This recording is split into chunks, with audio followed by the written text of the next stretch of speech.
Well, hello, creatives, community, and kind folks out there.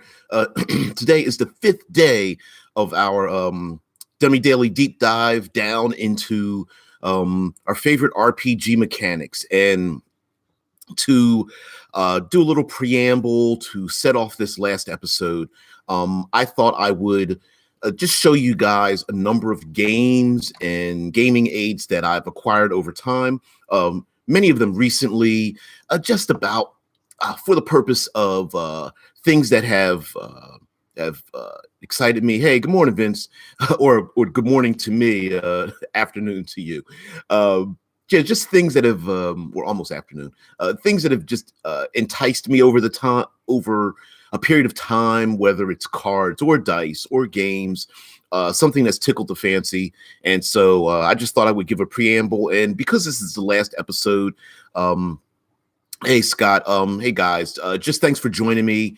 I know this is the last episode. I'm not going to really get too deep into many more mechanics. There's plenty of them out there, and there's plenty of games actually I don't own. I love the physical copies of games, so I won't be able to show them to you, but I will show you the ones that I do have, and then do the honorable mentions. And yeah, today is Future Friday. We will talk about some sci-fi mechanics. There are some sci-fi games that have some pretty cool ways of doing things, and so I thought I would do a little preamble of some of the games, and then we're going to end with but after the preamble, just go down the sci-fi route. There's some special things done in just off the top of my head in Star Trek. Recent version of Star Trek, Eclipse Phase does some interesting things, as well as Cyberpunk and Star Wars. So anyway, thought I'd show you guys some things here. Recently, during the live streams, let's see if I can hold this up here. Recently, this live streams, I've got a box of dice here, all kinds of things, and one of the unique things about many of the dice are the ones that do not have any numbers on them. So we've got like some. I'm about to drop them all. All right, got some ones, got some hit locations. Boy, my light is really bright here. Let's see if the camera will pick this up. These are hit location dice. Pretty cool. Just shows you a human body and some parts in red, arms, legs, and things like that. If you wanted to add some kind of like advantage disadvantage kind of thing, mechanic to it, I suppose you could have roll multiple ones and then pick and choose where it is that you want to hit the person.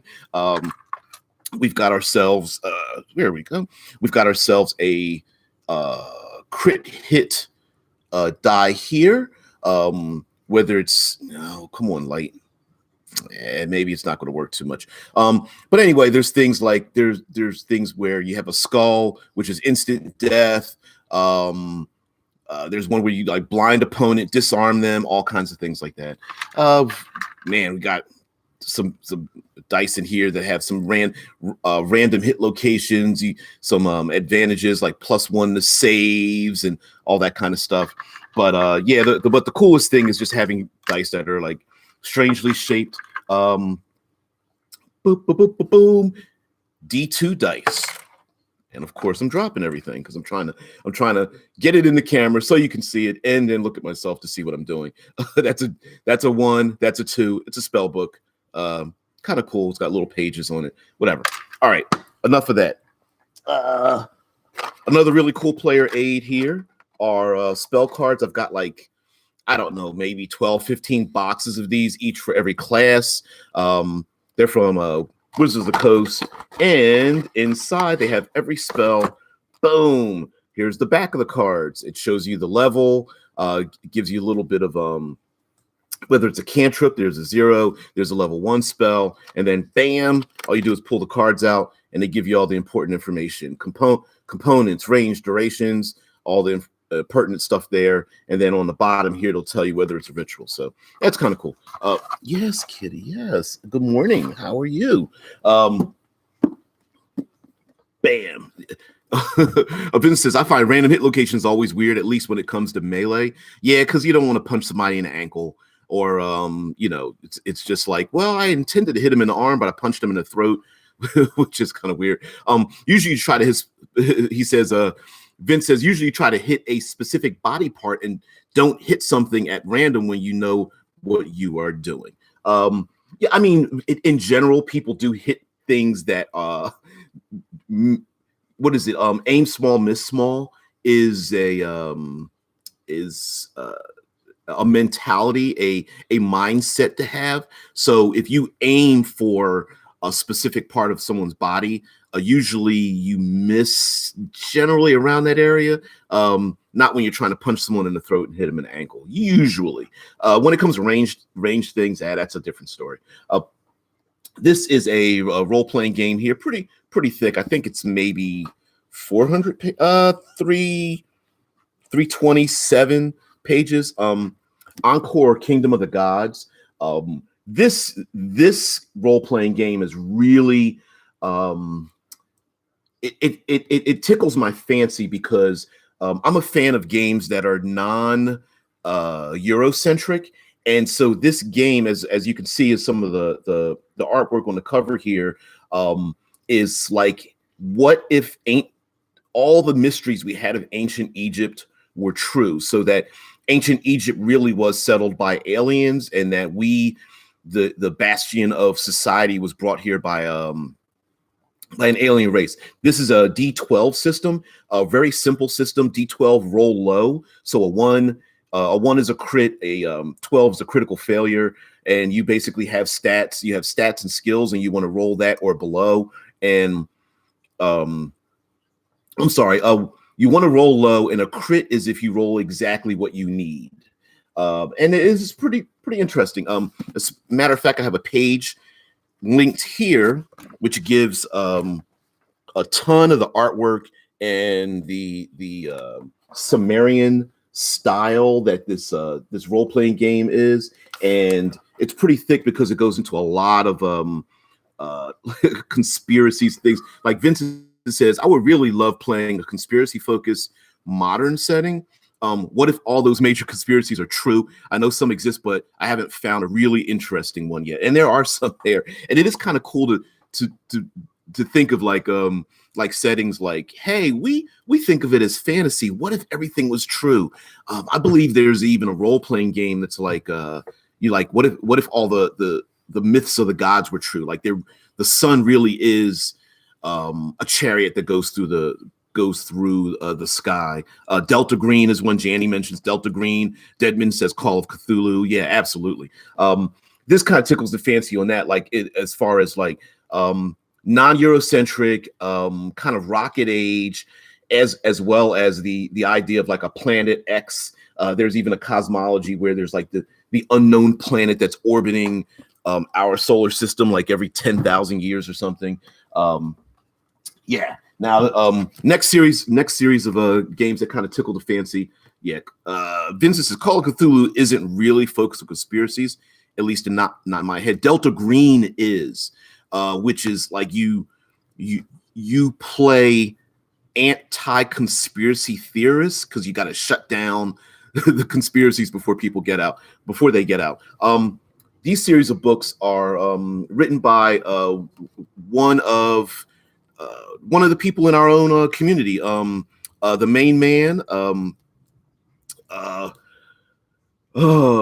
Andrew Wood. The main book here is Within the Ring of Fire, and then these are like the supplement books that go to it.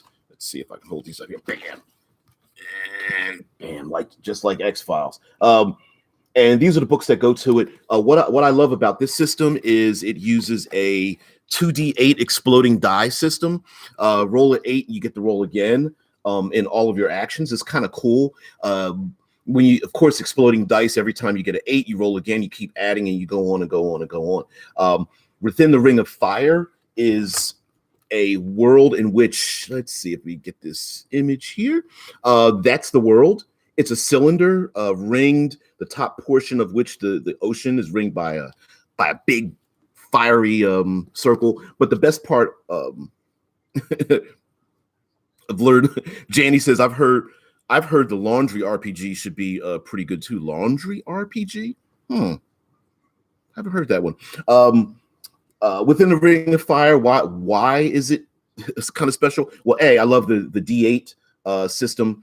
Stats, an average stat is 8, and then every number above 8 you get a +1. Every number below 8 you get a -1. Real simple. There you go into the quick when you have hit points or like a stamina system, and when you take damage, when you're below 8 you go into the quick, so you go like 7, 6, 5, 4, 3, and then as you go into the quick, when you go every number you go below 8 you get a -1 as you weaken. It's real simple, real simple system. And what I love about it is there is a book called kind of strange called 77 Thrones that goes with it about the gods. And basically there are 77 days. Each day is there's a god that, or godling or deity or spirit that sits on the throne for each day. And the cosmology is controlled by deities. So each day does not have the exact same number of hours of day or night. And each godling, which controls that day, kind of focuses on them. So there's like a day of pigs and day of coins and day of ravens and day of poisons and such. And it's kind of weird. I really like cosmologies that are not scientific, but actually it's more world building, I think. Of course, I mentioned this 500 plus page book, Wraith the Oblivion. I love the fact that it has a mechanic with fetters and passions, and I love the fact that this game is not. It's not. If you are a power gamer, you're gonna hate this game. Vincent says, I really like settings where the gods make a difference inside the setting, but 77 is maybe a bit too confusing. It can, to memorize all 77 of them, it can be pretty daunting. It's a world in which the gods, it's like a term used is in the hands of angry gods. So the world has got a bit of chaos to it because the gods have formed the location where mortals hang around, and some things just are not, like, there's no scientific reason. It's just because the gods created. For example, the clouds are shaped like birds, like thunderbirds. So when it's a nice sunny day and there are clouds, they're just white puffy clouds and they all look like birds. And then when it rains, the storm clouds are like literally thunderbirds, and rain showers down from these bird-shaped things in the air that are like laced with lightning from their eyes and stuff. And that's just how it rains. It's just a weird thing. But I like it because it's the gods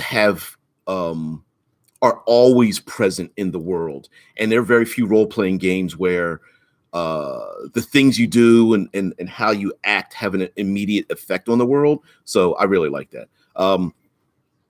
Vincent says, talking about the Dark Eye, there are just 12 main gods, and all other gods are just descendants of them. And all clerics, blessed ones, have a small blessing from each of the main gods, which work like cantrips. Yes, and that's a main thing in that game. Really important to, and it doesn't mean you have to quote unquote worship the gods, but the gods are always involved in the world. And I like the fact that gods tend to not be very compromising, whereas mortals are complex and very independent in our thoughts. And so I like that the conflict of, hey, I want to do what I want, but there are these, mega powered individuals or entities or spirits that exist in the world, and they really don't compromise. And you have to navigate your way around it. Of course, we have here Eclipse Phase. And why Eclipse Phase? Well, I talk about it a lot. The two main things that mechanics wise that I love about it is Moxie. It's like a Benny hero point or something. It's a percentile system, and when you use Moxie, if you roll, like I mentioned before, if you roll a 92, you want to roll low in this game. So if you roll a 92, you can spend Moxie and turn a 92 into a 29. Pretty darn good. The other thing that I love about Eclipse Phase is, and it kind of has a rumor of having, is that it's like the restart game. Essentially, this game does away with the idea that every game, to feel threatened in a game, your character has to die. In this game, you can basically live forever. You can go on 30 suicide missions and still keep your same character. You can have your mind copied, your body copied, go on a suicide mission, die, come back and play the game the next session. It's not a thing. This really opens it up for GMs to run lethal missions or have things to mess with PC's minds or memories, that kind of stuff. Scott Poe says mega powered and petty. Don't forget petty. Yeah, gods are mega powered and very petty, and they're pretty uncompromising, right? And you're just like, well, I can't do this, godling. I can't do it. And the gods are like, I don't care what you feel. Do it anyway. You know what I mean?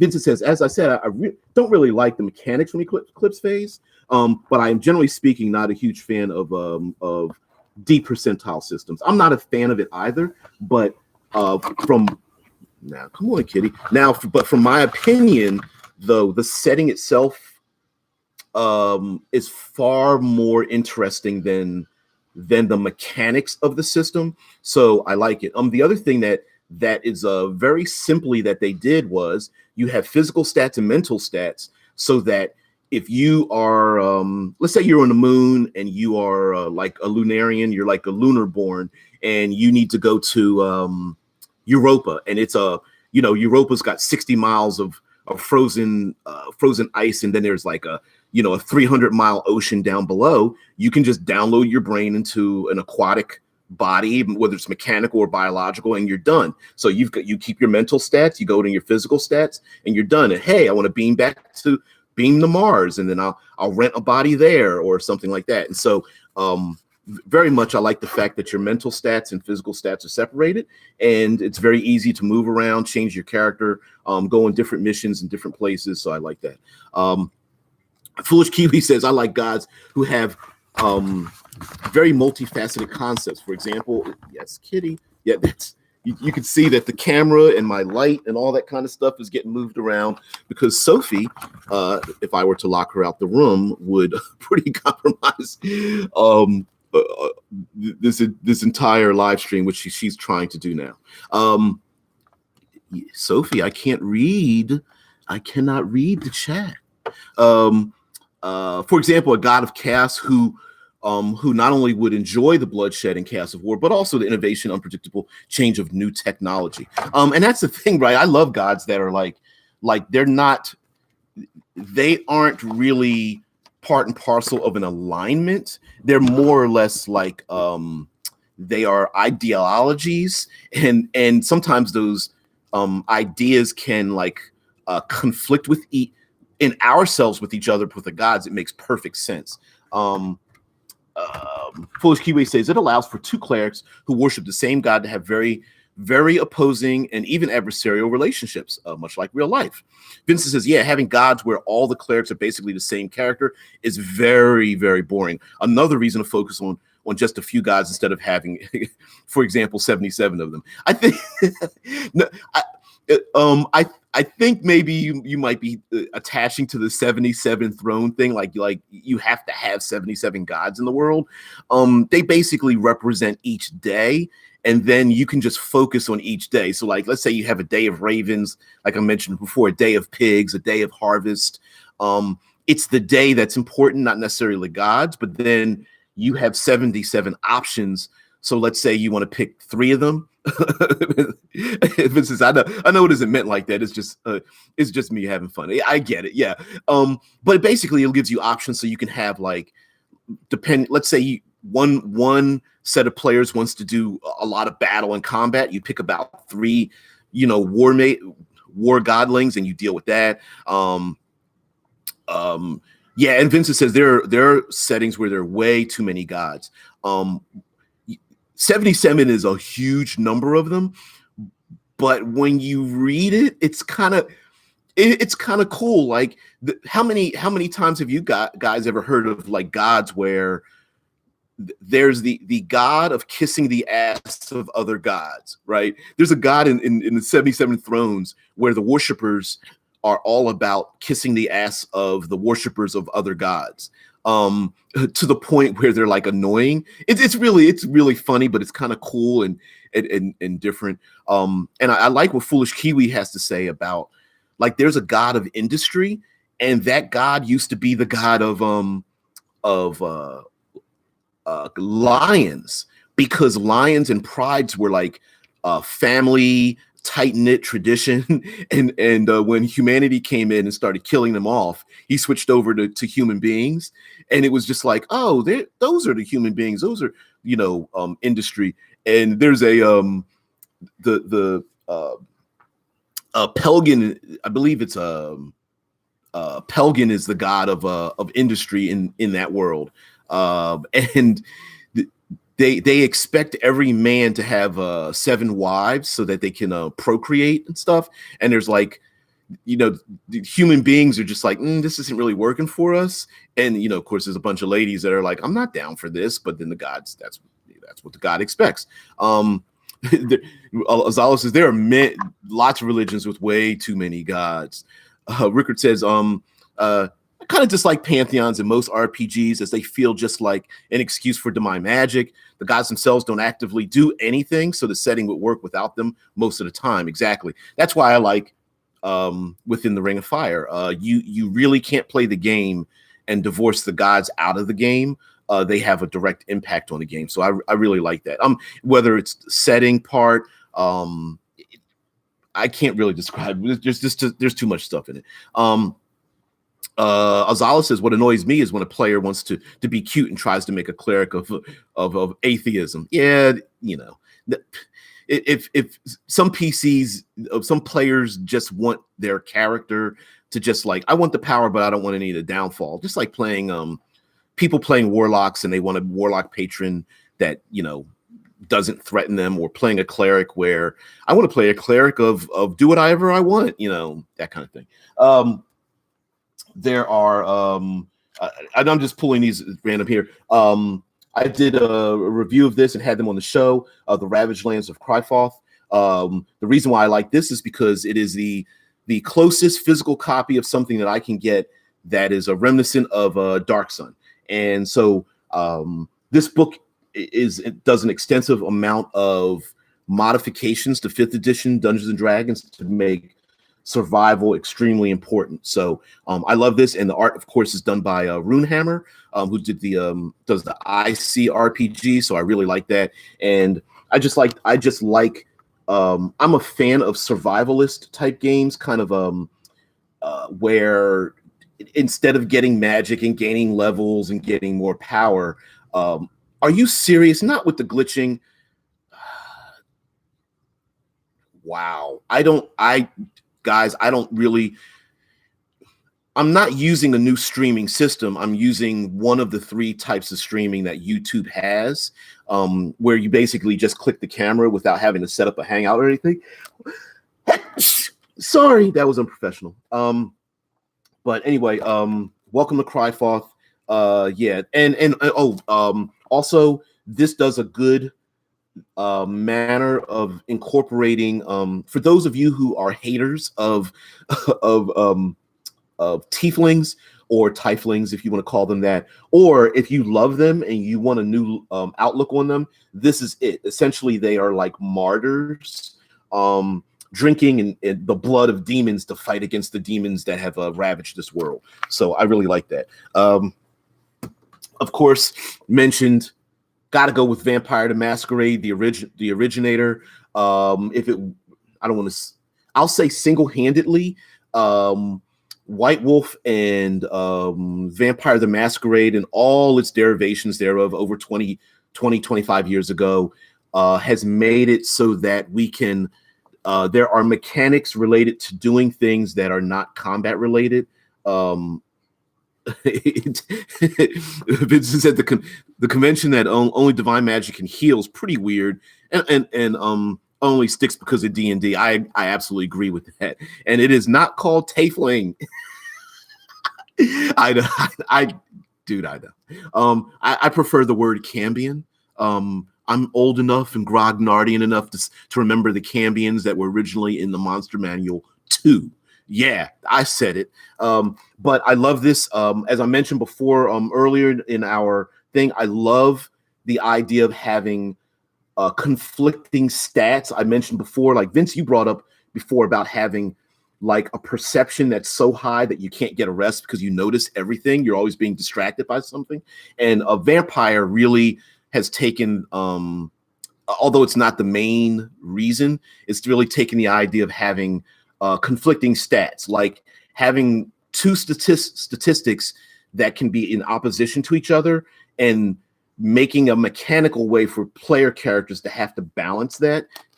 So I really like that about the game. And also I like the idea of like clans, both wanting to be part of a clan or being part of a clan and not wanting to be part of that clan.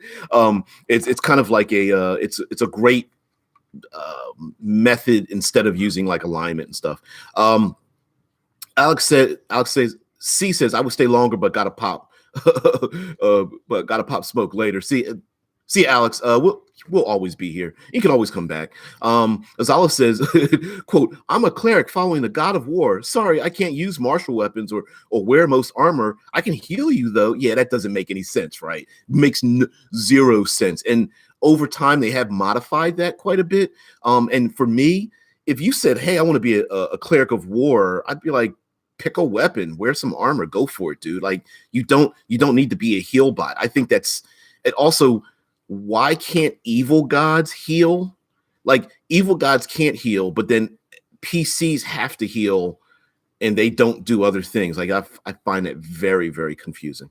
And kind of like putting you into a box, which I think is kind of foolish. Foolish Kiwi says, I also enjoy gods who are not immortal. Their throne is taken and suddenly things work different. That's exactly what happens in within the Ring of Fire, the 77 thrones, and there isn't one god per throne. Some are dead, some have been overthrown. There are gods that are competing for other thrones and that kind of thing. So there's more drama to it, and the PCs are kind of involved in it, or they're in the middle of this battle, essentially, not necessarily a war, like a Cold War of sorts. The Foolish Kiwi goes on to say, for example, the nature god becomes corrupt. Druids from across the world gather behind a champion to usurp him and save or restore natural order, and a new god ascends to take his place, which could also be an interesting war, which I absolutely agree. And then if you're a druid, do you follow the godling that's just been dethroned and maybe you're depowered? Or what if your godling was corrupted? Or do you follow the new godling that's taken over the old throne? I love that stuff because it's like, here, go for it. Like, I'm going to put this in front of you players. You pick. The world keeps moving on. It's up to you how you handle it. Vince says in the Dark Eye clerics or blessed ones don't really heal that much. They have different blessings based on their god. Only healing gods help you heal others. And if you follow Rondra, a goddess of war, you are actually one of the most badass fighters in the setting with a huge Zweihander. I'm sure I butchered that as a base weapon. Azal says, I played a pally whose deity died. So she had to save the divine power she had left and went on a mission to bring her deity back with that leftover power. Yeah, you know what? That's one of the, I find that one of the, okay. Another squirrel situation. Why is it that clerics and especially paladins, you haven't followed your faith. You have no powers. Why do we go 0 to 60 with that type of stuff? For me as a game master, I would never take away the abilities of a player character. I would offer them something different, right? A paladin that no longer follows their faith. Maybe you wake up with the power to create darkness or fire or The tomorrow, instead of healing, you've got a necrotic touch because one of the other gods just wants to gift you just a little bit of something. Just maybe you might want to come over to my side. Like I would never punish a player for that. I'm going to make you have a story. I'll definitely give you a storyline, and it's up to you whether you want to fall from grace or bring back their power or something. But to just straight up like cut somebody off at the knees, a player character, I think that's stupid. Don't do that. Foolish Kiwi says it's pronounced Zweihander. It's a realistic version of a great sword. I can barely speak English, man. Let alone any other language, man. I'd murder my own. Deadman says like the gods of Egypt. Yeah, exactly. There's oh man, just thinking about that movie. Anyway, Vincent Shine says, thanks, Kiwi. I am not that good in helping to pronounce German stuff for English speakers. Yeah, I need help pronouncing English stuff for English speakers. Cyberpunk original 2020. This isn't the only game, of course, but Life Path, Zweihander, maybe. Foolish Kiwi said, I tried. Yeah, guys, I'll just keep murdering it until eventually I get it right after the stream is over, and I'm scratching my ass and I'm like, oh, that's how you pronounce it. Reason why I picked Cyberpunk, and of course there's Shadowrun and all these kind of things. I beat up on the fact of what I call like bonus hunting, or making fun of or picking with Pathfinder, calling it Mathfinder. But something has to be said for why systems work where it's all about finding the next bonus, the next edge, because it is indicative of the setting, right? So if you're playing like Cyberpunk, you're playing Shadowrun, the whole point of the setting is that you cannot survive unless you're trying to get that next edge. You are always hunting for something that's going to make you just a little faster, just a little bit better, just a little bit more, far more richer, more cool. It's something that's going to make you special, going to make you stand out, that'll help you survive. And having a system where mechanically you are hunting for yet one more +1 bonus, one more die, is indicative of the setting. So I believe that's why, even though there are some people who don't prefer those kind of mechanics, there's a reason for it, and I think it kind of meshes with the setting. Gonzalo says, we make fun of Shadow. Come on, Sophie. We make fun of Shadowrun. Sophie, I can't read the chat. Really, kitty? Really? Sorry, Zala. We'll get there. She just wants some attention right now because she's looking me in the face. Another game I brought up, Zas Urkala. Yes, it is printed here in the title. This is a brutal Sumerian type setting, kind of nightmarish in many ways, and I like the fact that there are no statistics. Basically, you've got 5 descriptors. You've got 5 one-word descriptors, and in the course of play, you add descriptors to those one words. So you might be a warrior, and then you might be a warrior with twin swords. You might be a warrior with twin swords who's good at dueling. You might be a warrior with twin swords who's expert at dueling in the desert lands or something, or in the king's court. And as each of those descriptors apply, you get a bonus. You get a +1 bonus. And it builds based on the actions that you take and the things that you encounter. So you would only get that bonus of fighting in the king's court if you, as a player character, have been fighting in the king's court. So I really like that. It's a small book, excellent quality, and it has a D10 system, a risk reward system that I really like. You can choose rolling between 1d10 to 3d10. You have a great chance of success, but the more dice you roll, the greater chance you have of getting some failures too. Zala says, we make fun of Shadowrun by calling Magic Run, because Magic is so powerful that everyone always wants to play a Magic character, despite it's supposed to be very rare. Yeah, that's a weakness of plenty systems. Like, well, they'll go, Magic is rare, psionics are rare, or there are few people who are tainted or cursed or have the blood of something, and then everybody wants to play that, right? It's like Star Wars. Like, there aren't very many Jedi, and then of course, you got like 5 Jedi running around together. Vincent says, I always thought Magic does not fit into the Shadowrun world at all. It always feels like an afterthought. How such powers really shape the world is rarely taken into consideration. I'm going to slightly disagree with you on that.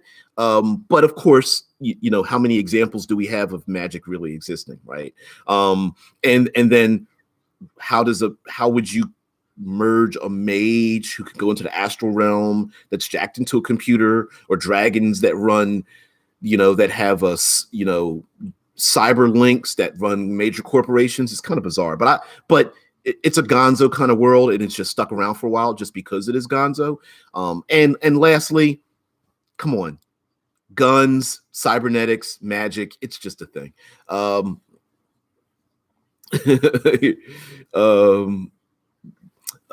Rickard says, you also have to take into consideration that Magic has only been around since 2012, and it has to ramp up in time. Yeah, because of the awakening, basically.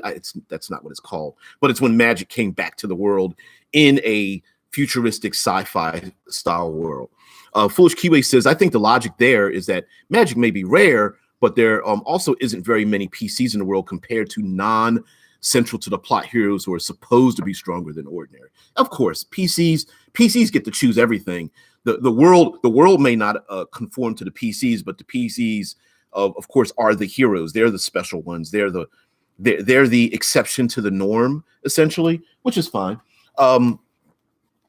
This game, since I don't have Blades in the Dark, I'm going to bring this one up. This is called a single moment, which is kind of an oxymoron.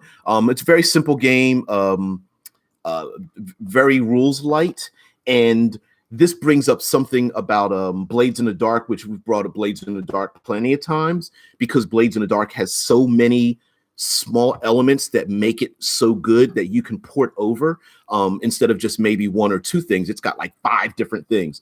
I bring up a single moment because it rethinks the idea of gaining bonuses or suffering penalties. The reason why I bring it up is because this game is basically about 2 samurai about to kill each other. The game starts out with you and another. It's just a 2-player game. You and another player are about to kill each other. You're about to have a duel, and you are going to fight, and you're going to slay each other. You're going to draw your swords and try to slay each other. And then after that point, because that's the beginning of the game, then you play through a number of scenes that leads to the fact that you two are about to fight each other to the death. So you play a number of basically non-combat scenes or non-lethal scenes, and each of you is trying to get as many dice. You're trying to get as much bonuses so that and earn as much honor or hate or loyalty or duty or what have you, to maximize your effect, that when you challenge the other person, your righteousness and your hate will overtake the other individual. So I bring that up because in Blades in the Dark, they have a mechanic where it's rethinking the idea of using a game mechanic. So you are a PC and you're going down the street, the authorities come by, you give a wink and a nod to one of the police officers or guards, and you walk on by. And then what happens is you gained a benefit of making a deal with the police officer, and you rewind the event and play out the scene that led up to you 3 days ago, bribing or talking to or helping out the police officer, that leads up to the very moment today where you and the police officer wink and nod at each other, and you walk on by and they let you go on about your way, right? It's just rethinking. It's like a flashback scene, which you can incorporate in just about any game, but it's just a different mindset. Vincent says, reminds me of Fiasco, which is based upon escalation of a situation. Foolish Kiwi says, two-player games are awesome for when your whole group can't make it, but they're also awesome sources for mechanics for dueling. Yeah, and you know what? Like having like a two-player game, let's say, I'm just saying, you're playing in real life, two people show up, you want to do something before or after the game real quick. It's beer and pretzels. Boom, you pull this out. Some people are sitting around. Maybe you want to introduce role playing to somebody. So you got a third or fourth person sitting there and you pull something like this out, grab some D6s and you're done. But also Blades in the Dark is the thing about clocks. We talked about clocks and timers. Blades in the Dark has these clocks and you set clocks, these ticking clocks, kind of a Victorian image, right, of clock towers and ticking clocks and cuckoo clocks and things. And when players do or don't do things, and players can create their own clocks that certain things will happen at a certain particular time, and whether you act or don't act, the world keeps moving around you. Things might befall you and may not benefit you because you have to balance. Do we take our gang to this side? There are two ticking clocks. Which one is more important? The slower ticking one that's going to be far more lethal, or the faster ticking one that's easy to solve, right? Do you get distracted by the easy one and let the slower moving one tick closer and closer to your downfall? Or do you forget the really quick ticking one that you know if it happens, maybe you can handle it anyway because the other one will befall you? So Vincent says, Azala says, I do that. Said to Vincent, in Ireland is one big magical elf-run country. There are entire forests that are awakened and intelligent. And then Vincent says, but it's not integrated in the setting more, which I get. I think that game is indicative of how we as role players always separate like magic and science and such. And although for those who are really into the Shadowrun system, I'm sure they would definitely challenge you on how integrated it is. It's just a matter of experience and diving into it. It's not for everybody, and everything doesn't need to be for everyone. Here's another game that I have called Dream Chaser. Some people prefer to make a character and then explore the world having no idea what the world is about. Hey, I'm going to play a soldier. I'm going to get into the world and whatnot. This game goes the opposite direction. Dream Chaser is a very good game based on the players creating the dream that they want to involve themselves in. Essentially, this game has zero setting to it. The setting literally is whatever the players and game master decide to make. And they have something called, like, basically it's like a dream chart. You want to map out your dreams. So basically, so it's very simple, really. In Dream Chaser, all the all the players get together. You write down on a piece of paper where you discuss, hey, what kind of dream would you like? What kind of setting would you like? We all decide what kind of setting. Hey, I want dragons. I want to be a spy. You put it all together. You put them on cards. You decide on what setting you want to be. You decide on what role you want to play. Hey, I want to be a gunman. I want to be a person who saves, the enslaved. I want to be someone who educates the or lifts up the downtrodden. I want to be an assassin or something. You put those together and basically you make a dream map. Then you decide, what would I like to involve myself in? Maybe one person says, I'd love to have a gunfight on, cars on a highway. And someone else says, I'd like to defuse a bomb. And a third person says, I'd really like to bake a cake. And the game master puts them in order, thinks about how they're going to, place them into the game. And the closer you as player characters get to achieving that dream, the better you are. It's kind of strange, but it's a 2D10 system. 2D10 system, roll low, and you're done. It's very good. I'm trying to see how thin it is. It's pretty small book. Yeah. Foolish Kiwi says, as someone who never uses the setting ingrained in the book and always makes my own, I heavily approve of Dream Chaser. Yeah, and Dream Chaser is just one of those games where, like, it instead of having being forced to modify a setting, like, for example, let's say you love the Shadowrun mechanics, but you just don't want the magic in it. Then you got to go through the whole process of arguing with people and removing things and telling people you can't have something. I dislike having systems where you have to start out with no, kind of like Pathfinder. I think Pathfinder is a good system, but there's so much material.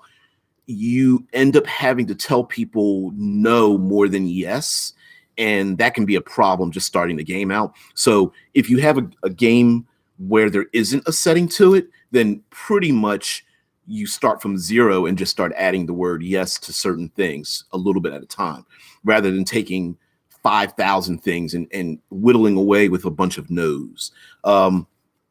Foolish Kiwi says, I wish more books encourage DMs to world build like that. And you know what? It's really, when with Dream Chaser and the world building, it sounds, it's almost anti-intuitive. Like, hey, everyone, write down what you'd like your character to do. And when you ask people that, sometimes it throws people off. Like, it's like, what do you mean? Ask me what to do. Like, hey, what do you want to do? I'd like to slay a dragon. Okay, let's write that down. All right. I'd like to acquire a tome of magic. Okay, let's write that down.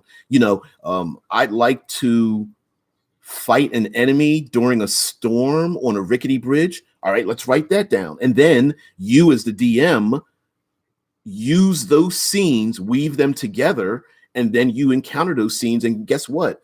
Your players are already invested because that's the thing they want to invest in. When someone sees that rickety bridge, guess who's going to run onto it? The person who wanted to have the sword fight on the rickety bridge in the storm. You know what I mean? That's basic. It sounds anti-intuitive, but it makes perfect sense when you think about it.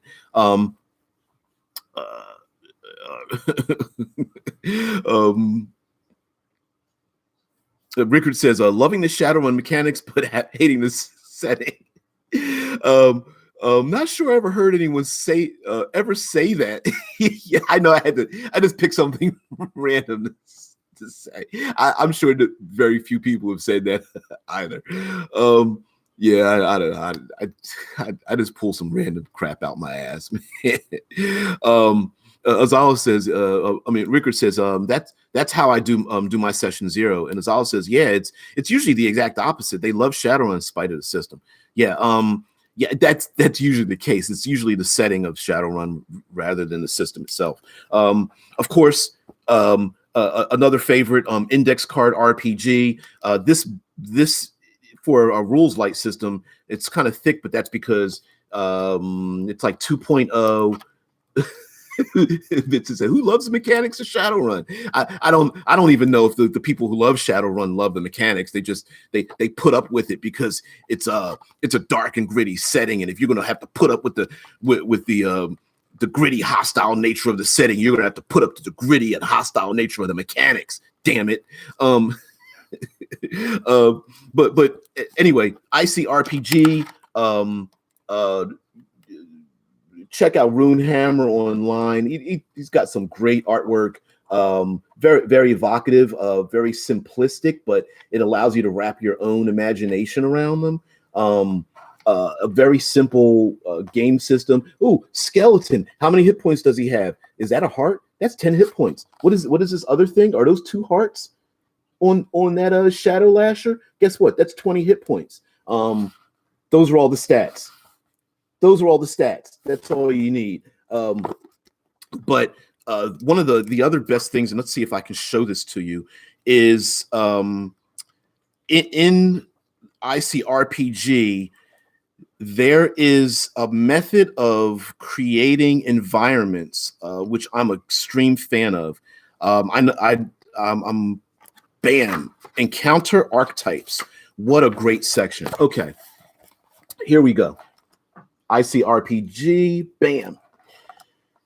These are examples of encounter archetypes, and he's got different little images, different names, and even even the room difficulty. Basically, it's it's D20 system. How difficult is it to get through it? That's what it is. And so there's the lock, the kite, the pinch, the ambush, and it shows you, where you're going, what you're doing, how to get through it.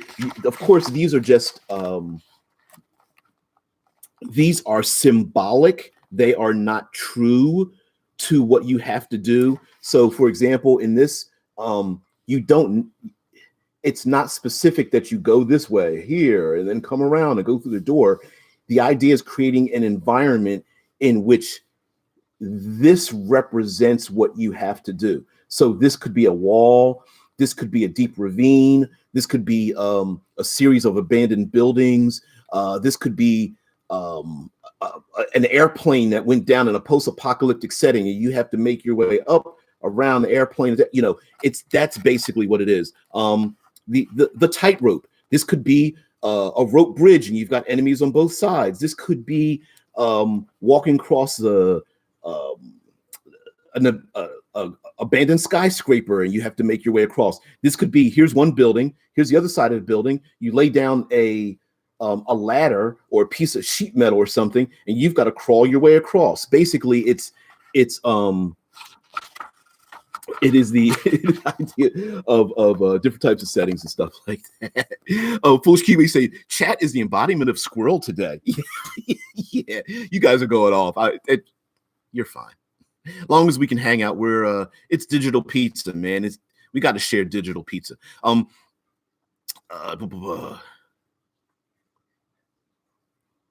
Vincent Shine, you guys are talking about the sprawl, and Shadowrun Anarchy, which is the rules light system of Shadowrun, which I personally don't find light in rules, although it is lighter than the Shadowrun system. Now I got you guys doing it. Vince is like, Squirrel. Exactly. Rickard says, a confession from character creation, I wasn't sold on Blades. Yes. Despite me preaching I guess I come across as preaching, Blades doesn't do anything wrong. I don't agree with that. I think you could probably cut character creation by half. There's probably far too many stats in it. There's nothing perfect about any system. I just feel that there are things in Blades in the Dark that you can steal from. And so I think it's worth getting it and supporting the creation of it, because I support creators who are creative. That's just me. But do I feel Blades in the Dark is perfect? No, hell no. Because there is no perfect game. You take a game like the ICRPG. Is this perfect? No, not at all. But is there more good than bad? Does the good so far exceed the bad that I feel like you should support it? Yes. So that's really it. I agree with you, Rickard. I don't particularly like I don't like the stats.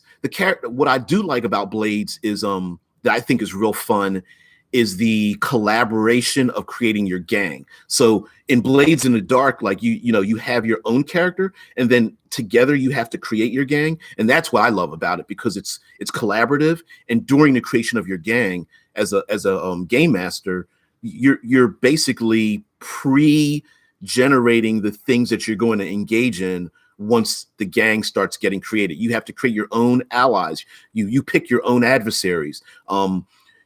Because your gang is basically a character amongst itself. Your points are collective in helping the gang. So instead of each person being, I'm a power hungry individual, it becomes, hey, we should be a power hungry gang. I'm going to use my points to support the gang. We're going to give our gang benefits, or think we're going to have them trained better. We're going to have them armed better. We're going to give them fake IDs or whatever the case may be, right? Vincent says Blades is very, very simplistic when it comes to character creation. It is meant to be played by creative people who can make the mechanics their own. Rickard says, but why have a system at all then? You can just play freeform. That's, well, yeah, that's, I know what you mean, but that's taken a little bit extreme. I mean, the idea of having a system anyway is to have randomizers, and so that nobody knows the outcome of something, and also to adjudicate someone's strengths and weaknesses. And so you could have a game that only has 3 stats, like USR 2.0. I believe it stands for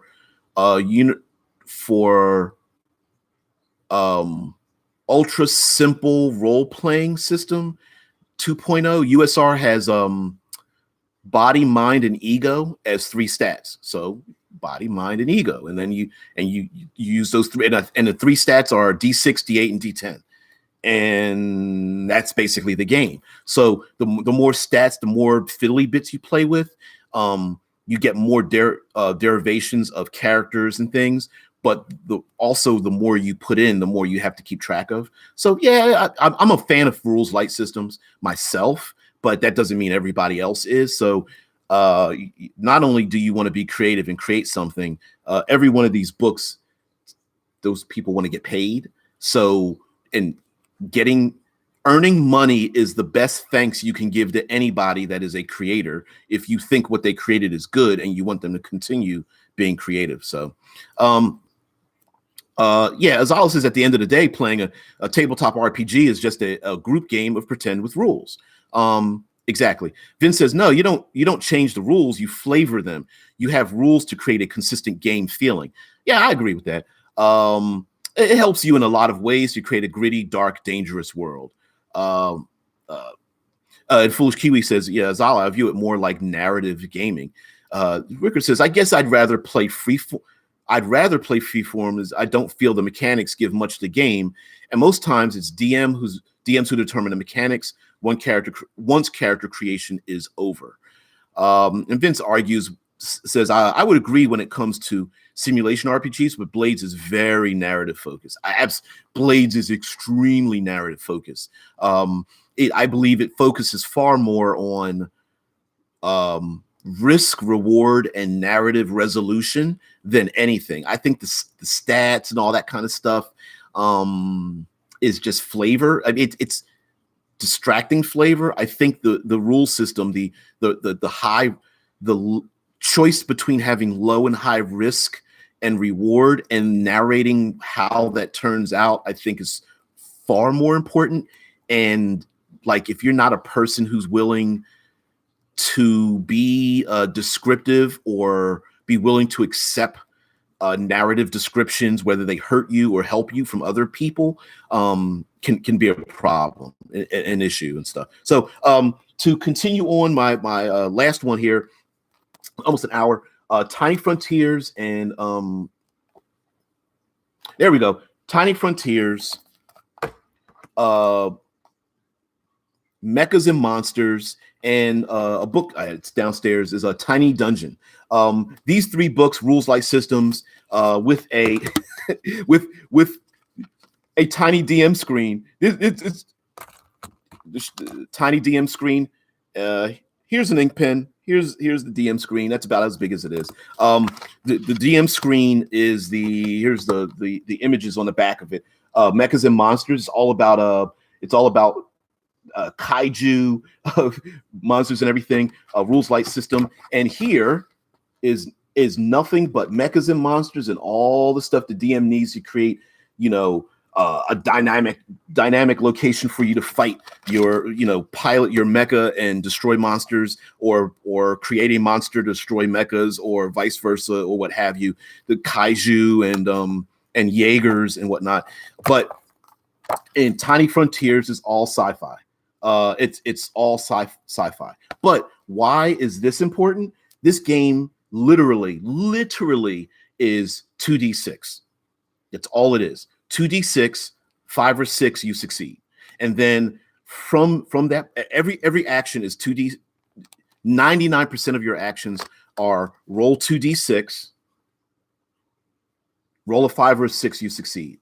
And then from there, from character creation, the things you encounter, your abilities, some of the dangers, everything is modified from there. So having no ability or no skill or nothing written on your character sheet, which fits on less than a 3x5 card, you roll 2d6, roll a 5 or a 6, you succeed. And then from there, you have different character attributes or something like that. Like you might have rockets, and you know, roll a d6, and for whatever you roll, that's how many rockets it, you know, impact. Or you might have an ability like evasion, and roll 1d6, and if you roll a 4, 5, or 6, you dodge one attack or something like that, or whatever. And there's plenty of things to pick from. And then why the books have some pages is because Tiny Dungeon, which the whole point of having rules like system is there are like 10 to 20 micro settings that you can port over and instantly begin playing. So for like example, in this book, you got yourself some rules and stuff, and then here is Ash is a tiny setting, and then let's turn the page. Ash, where we Augmented Destiny, play in that setting. If you love sci-fi games, Carapace, play in that setting. So this is basically like this is pickup role playing at its finest, right? Grab a couple of d6s. You actually need 3 d6s. Grab 3 d6s and you're done.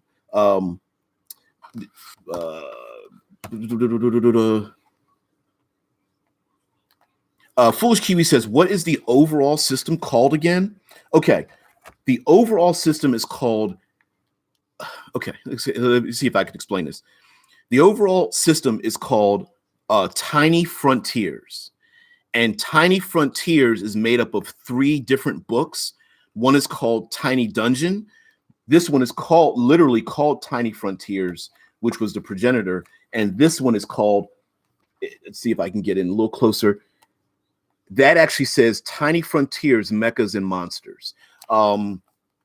This is produced by Gallant Games, Gallant Knight Games.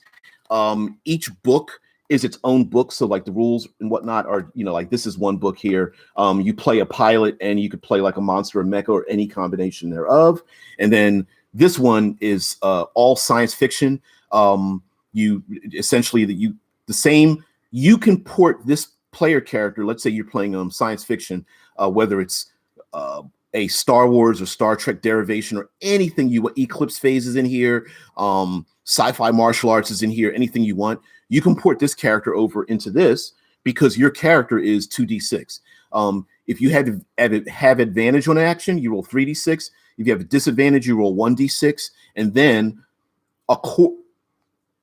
in that, each person, as you create your character, has unique special abilities and stuff, and those special abilities modify everything.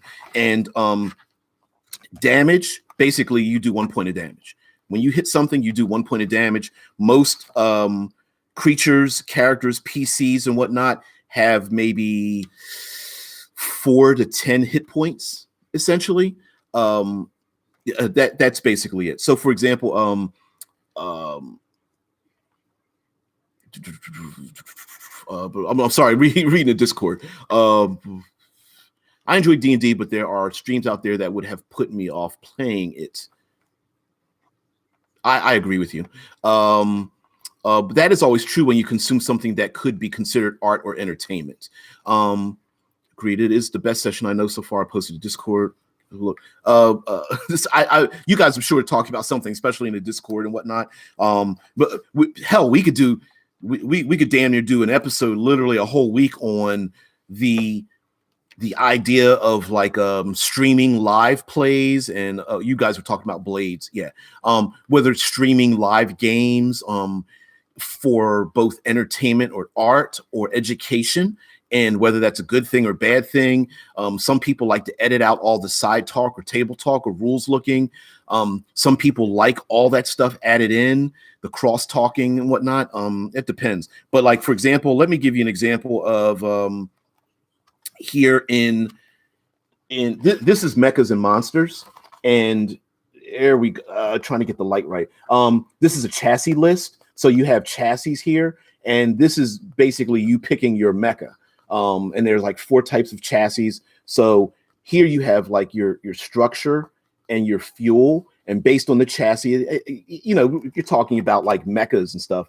The heavier, here we go. The heavier the chassis, you're harder to hurt, but you know, you consume far more fuel, so your fuel is down low, and so on and so forth. And then you get to pick certain types of weapon systems, defense systems, you know, sensors, movement systems, and that kind of thing. And then each of those affect, modify, or part and parcel of that 2d6 rolling system. So let's go for defense systems, right?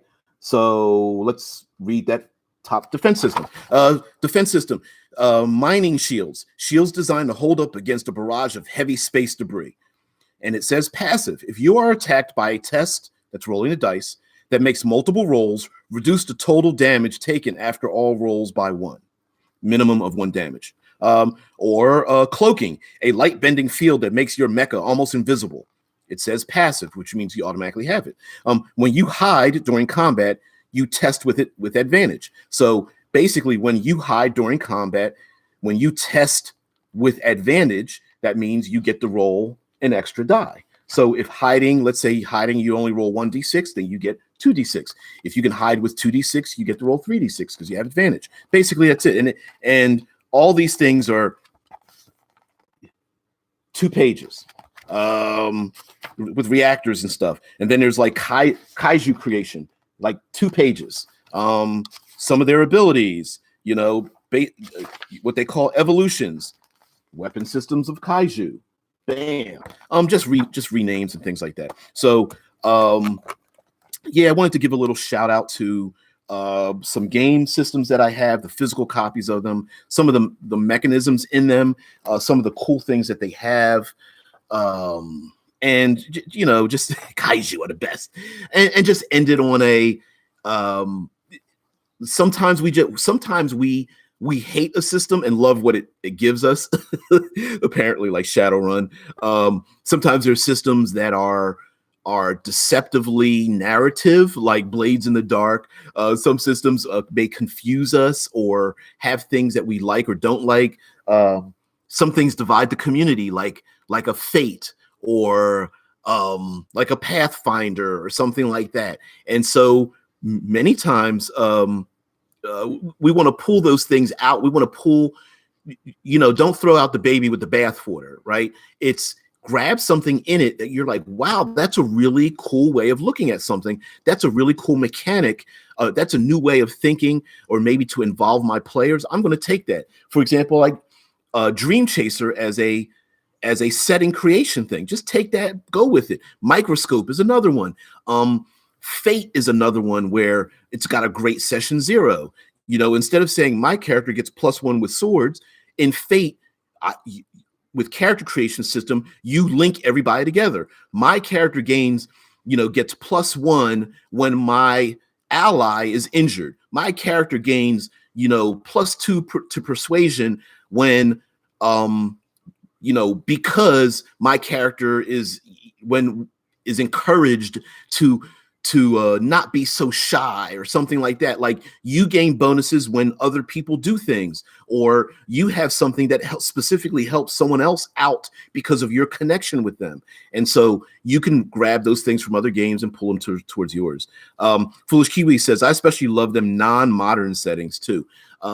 Yeah, I love non-modern. I love historical settings. I love, just as long as you're not hit with the well actuallys. Sometimes they like to invade, you know, they kind of grow. It's like internet trolls. Well actuallys are like a splinter group of them, and if you feed them too much, you can't get rid of the well actuallys, and then all of a sudden the dice get put down, the books get folded, everyone starts going into like high levels of you know, psychology and history and socioeconomics, and then everything devolves into well actualisms.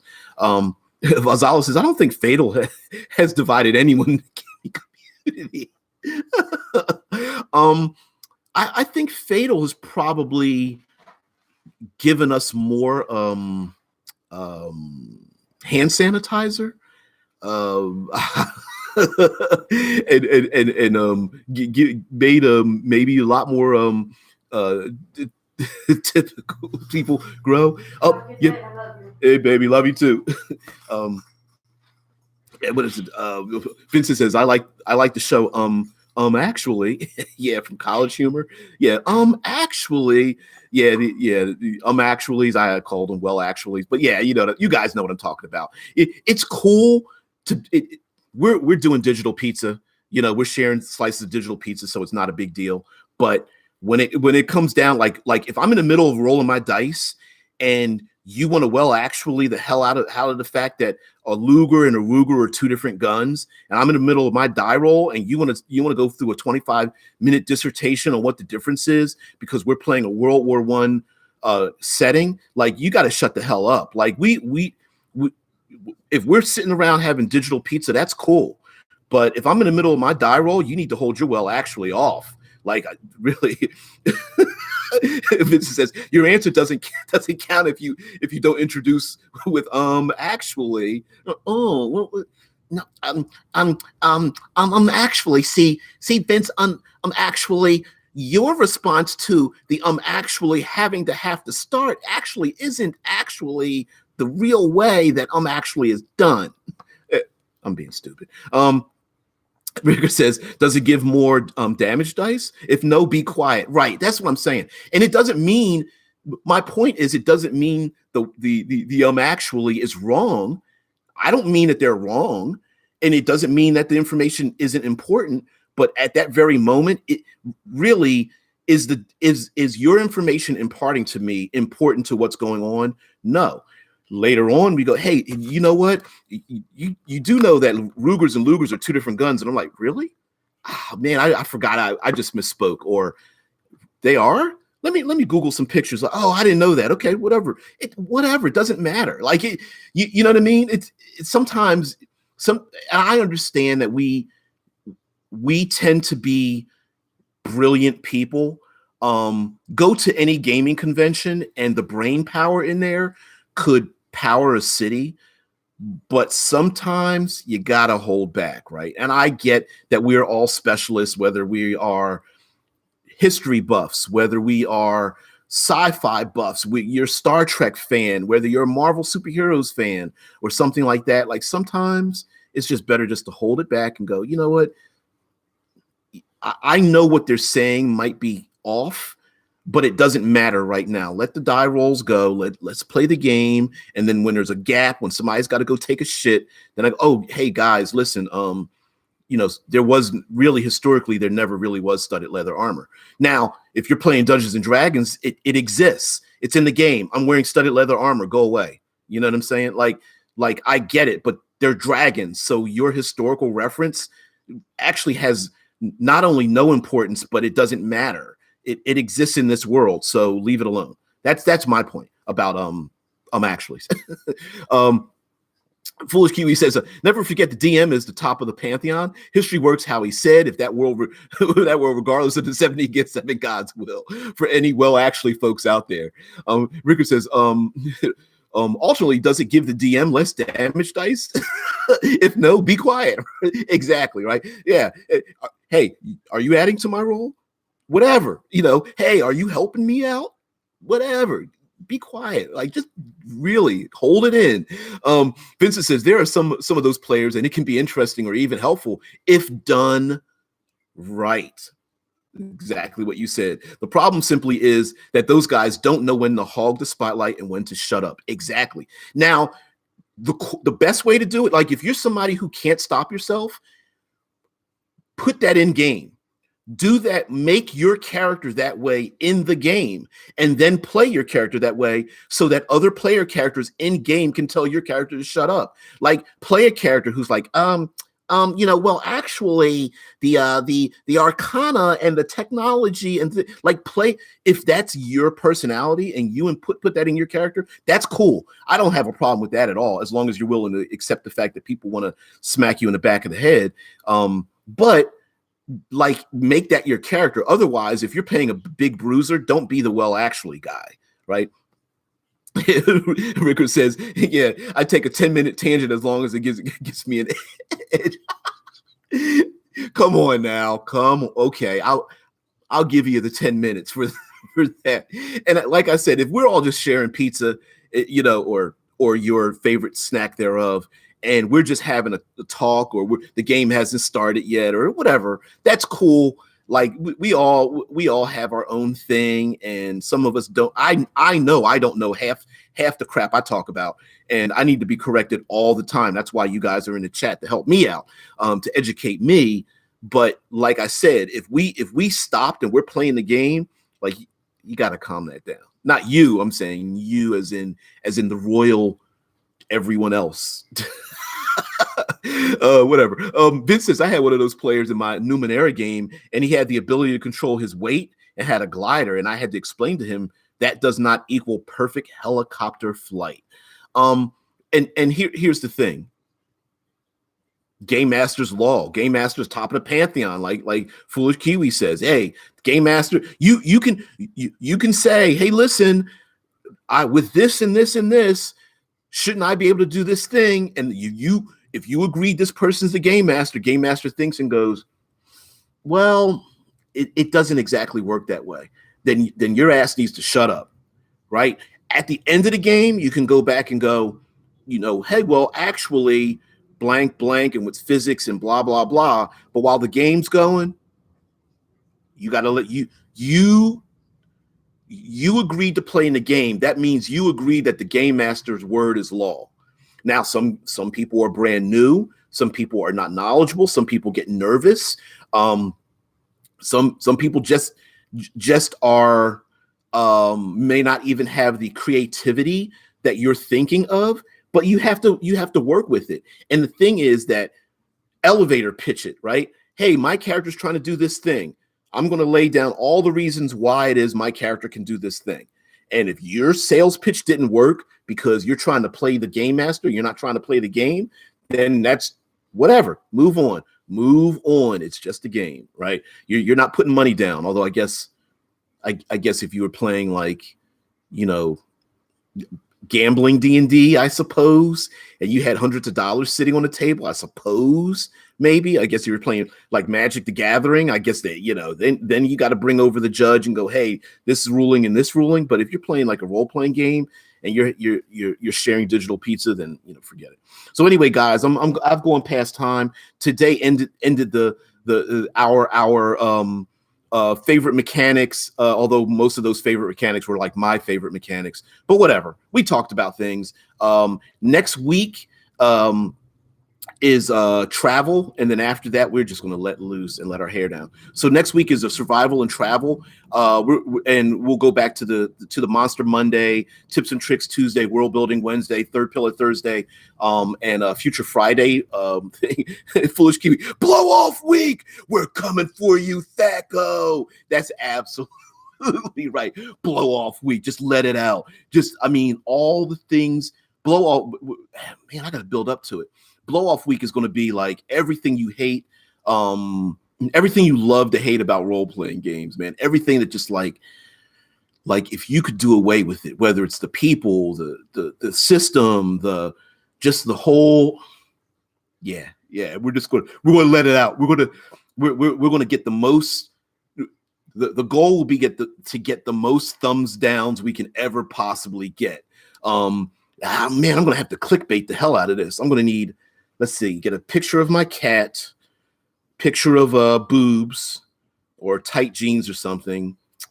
Clickbait, something that says D&D best or worst and something else to put into the thumbnail just to get people to click on it and put a thumbs down on it. I wish quote, I wish I could play with RPGs with all these people. Oh man, could you imagine a table where every person there has every single aspect of everything you hated in every RPG table setting? That would be the worst. Oh, you would have to videotape that. You'd have to have that recorded on multiple cameras at multiple angles with the best audio. Oh my God, that would be awesome, especially if all those people didn't know that they were those kind of people. That would be sweet. If you could just convince like the power, min-maxing power gaming, annoying, playing the DM, well actualism, spotlight hogging, rules lawyering, like that would be sweet. Oh man, Finn says, "Yeah, what do you want to achieve here?" Is probably the most important question you can ask as a GM. We should fake this shit, man. Could you just ad lib? Just get a bunch of people. We just ad lib the shit out of it, like as if it's like a real, like we just do a live play and make every bad decision and every bad habit we can ever think of, and just do it straight faced. That would be sweet. Oh man, make an actual campaign where everyone plays an annoying player archetype for actual hours. That would be funny. Oh man, Foolish Kiwi says, I'm pretty sure I'd be making a lot of grab a beer checks if it was stuck in that. Ends with a table flip. Oh man, it ends with a TPK and immediately split the party 6 ways. Holy shit. Oh man. First TPK, then table flip. And you're like rage flipping, like oh my God. DM's like, well, actually, all you guys die because you failed your saves. You missed a stone. And it was like, but we were all in 6 different places, motherfucker. Oh! Holy shit. Oh man. Oh no, DM just flips the table and walks off. Oh my God. I'm sorry. It just like every single hilariously annoying thing just goes through your head when you think about that. Yeah.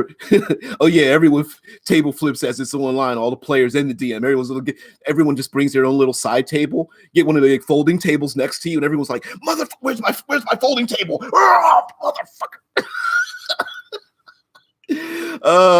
Joke's on you. Table flip it is a mechanic, and all you have to make a will check to see if you can roll a new character. Oh shit. Oh man. Well, actually, see, if you flip the table, you have 500 less XP the next time you join the game. So you're gonna have to start at level 0 instead of level 1 because your table flipped. Oh shit, guys. Oh man, I gotta go. I gotta go to work. I'm sorry. Damn it! I wish I could get into Discord. I'm so sorry. I'm so sorry. We calm down. All right, let's save all this energy. We're definitely going to have to do a blow off week. I can't promise we'll do it next week because it's too soon. I'm going to have to make some graphics. Yeah. Dead Minute Storyteller says, don't forget to include the table flip in the graphic. And Scott posts his game table with flippable panels in front of each player. Yeah. Like the not table tennis, but the table soccer where you have the things that spin. So you just have a flipping panel, so you can just stand up and like flip it, and it just spins in the air. Just like it spins on gimbals. Foolish Keyway. First episode, 100 ways to make RPG players flip a table for next week. You know, shit, you got to give me time. You got to give me time to make some like crazy ass thumbnails. I got to do it. I can't just put up my usual like Monster Monday stuff. You got to give me time to do it. This is going to be funny. Yeah. Oh man. Vincent says, quote, you die. Ha ha ha. I have another spare character. Ha, he dies too. Flip the table. Motherfucker. I didn't even tell you his name yet. Doesn't matter. He dies.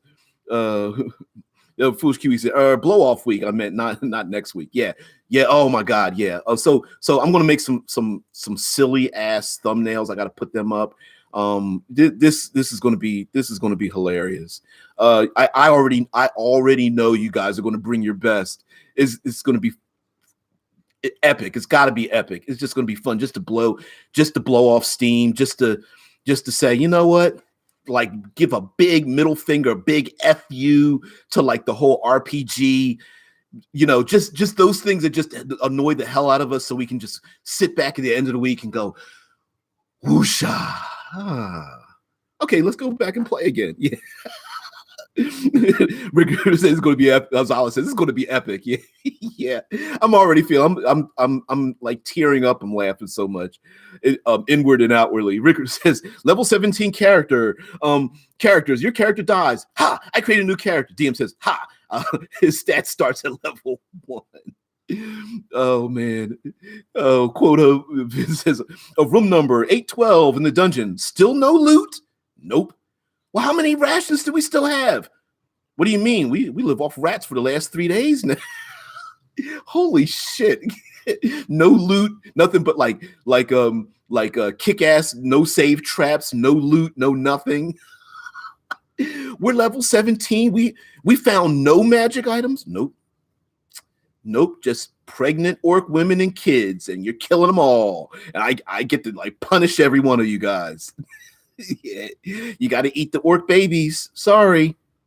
This is the 857th pit trap. Still made your save, dude. I mean, still missed your save.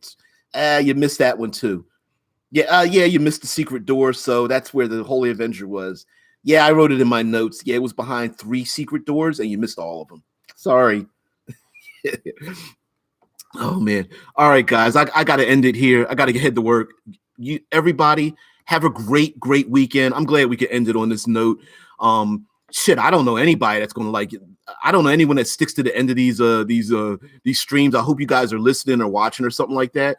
But if you started the stream and ended it here and you're laughing your ass off just a little bit, we're gonna hit it. I'm gonna get some I'm on a mission now. So yeah. Pit traps with pit traps with pit traps. That's effed up, man. Come on, Rickard. Oh man, Vincent says roll for save for walking too long or your shoes break. Come on, guys. Oh man, don't blow your load. I know you've got plenty of things. All right, so we're gonna hit next week. We're gonna have some fun. I think this is gonna be epic. Yeah, half dragon, half rust monster. Oh man, yeah. All the Illithids are riding beholders as mounts. It's just like, yeah. You roll random, yeah. Rust monster breath, random. You encounter 2d20 Tarrasques in the dungeon. Yeah. Holy shit. Yeah. Oh my god. We're level 3. That's on the random table. Random wandering monsters. Percentile die. How many Tarrasque eggs? Vincent says, and I believe this exists in D&D 3.5 already. the either rust monster breath or the Illithids riding beholders as mounts. Oh my god. Yeah. All right, guys. Grab your best, throw it up in the Discord. Rust monster breath. Yeah, you know what? Shit. All the Gaxian monsters, man, there's a ton of them. Rock grubs are Gaxian monsters. There was like an earwig or earworm or something, like when you had to listen at doors and it would burrow in your ear. There was a Gaxian monster that was made up of all the magic treasure. When you killed the golem, you'd be destroying the magic items that you had in the game. Of course, the mimic, gotta have the mimic show up. His face is a Gaxian monster. Yeah, rust monsters are Gaxian monsters. Gygax, Gary Gygax monsters that exist. Gelatinous cube is a Gaxian monster.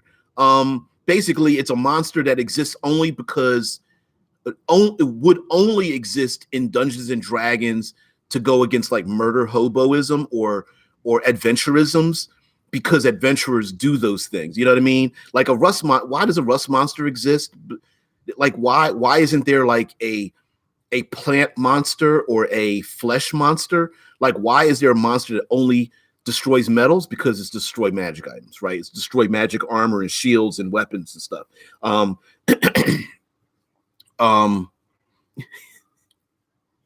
Oh my god. Vincent says in Lamentations of the Flame Princess, there's a monster that can only die if you feed enough clerics to and this rust monster creation breath. I like how you think. Yeah. Yeah, that's so stupid.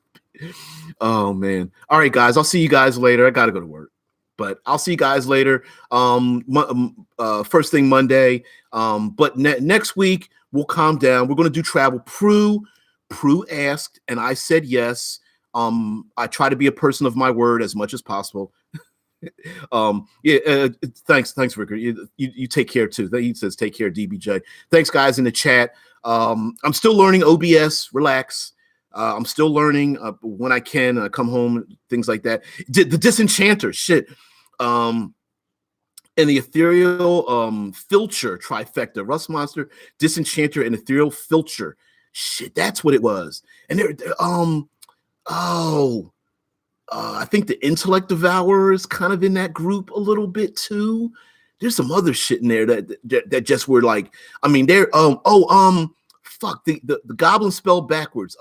Nilborg, Nil Bog or something like that. Like every time you hit it, it gains hit points or something.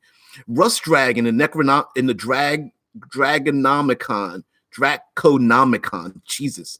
Rust Monster in the Draconomicon of 3.5. Vince just found it. Yeah. And I know you can't put the link in the chat. So, yeah. But anyway, gotta go. You guys have a good one. I'll see you guys Monday. Save all that great energy. We're gonna have an epic time. I gotta make some thumbnails. I gotta make some clickbait. Sorry, guys. I'm gonna do it. I'm gonna make some like clickbait ass thumbnails just to get people to like get pissed off at it. Arcane Forge did a great vid on the Nilbog Scott posted. Arcane Forge. I'm gonna look that up too. Yeah, it's just crazy. It's just crazy. Nerdarchy did something about the Nilbog too. Yeah, it's just so stupid. So guys, have a good one. I gotta go to work. I'll see you later. Bye. Holy shit.